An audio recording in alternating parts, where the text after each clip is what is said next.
पर सबसे बड़ा सवाल जो अभी भी लोगों के जहन में है वो ये है कि दिल्ली के नतीजों के पीछे की वजह है क्या। अब तक करीब 90 घंटे बीत चुके हैं, नतीजे आए, पर जो सरकार 2 टर्म से चल रही थी, 2 टर्म से ज्यादा जिनको दिल्ली की जनता ने दिया था, इतना भारी बहुमत दिया था, अचानक वो धराशायी कैसे हो गई। वो भारतीय जनता पार्टी जो करीब करीब 3 दशकों तक सत्ता में नहीं आई थी, अचानक इतना भारी बहुमत उसको मिल कैसे गया।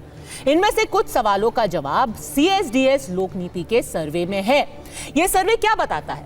वो कहता है कि दिल्ली में जो अरविंद केजरीवाल मॉडल था वो पूरी तरीके से ध्वस्त हो गया। सर्वे में आम आदमी पार्टी की हार की 5 बड़ी वजह बताई गई हैं। इनमें क्या क्या शामिल है?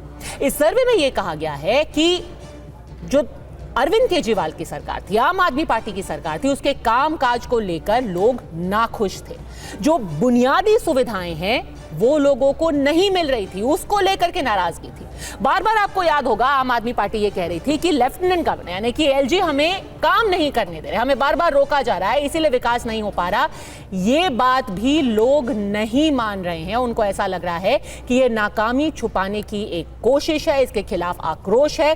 लोअर मिडिल और मिडिल क्लास में असंतोष था सरकार के खिलाफ, और यही सबसे बड़ी संख्या में भारतीय जनता पार्टी के पाले में गए हैं। इसके अलावा सर्वे में यह भी सामने आया है कि पुरुष वोटर्स तो आम आदमी पार्टी से छिटके ही साथ महिलाओं का भी एक बड़ा वर्ग था जो आम आदमी पार्टी से अलग हो गया। आपको याद होगा कि गरीब महिलाएं ये कोर वोट बैंक थी आम आदमी पार्टी की, लेकिन वहां पर भी बीजेपी इनको खींचने में सफल साबित हुई है। सर्वे के एक एक पॉइंट का एनालिसिस भी हम आगे करेंगे, लेकिन एक बात सोचने वाली है कि जब दिल्ली में केजरीवाल मॉडल अब फेल हुआ है या लोग उसको फेल बता रहे हैं, तो क्या अब पंजाब मॉडल से ही उम्मीदें हैं? ऐसे में अड़ी के आज के सवाल हैं बेहद सीधे। क्या दिल्ली मॉडल अब फेल हो चुका है? क्या लोगों का जनादेश यही बताता है? क्या इस मॉडल के बाद अब पंजाब में खेल होगा? अगर दिल्ली में ये मॉडल हो गया फेल, तो क्या अब पंजाब में हो सकता है खेल?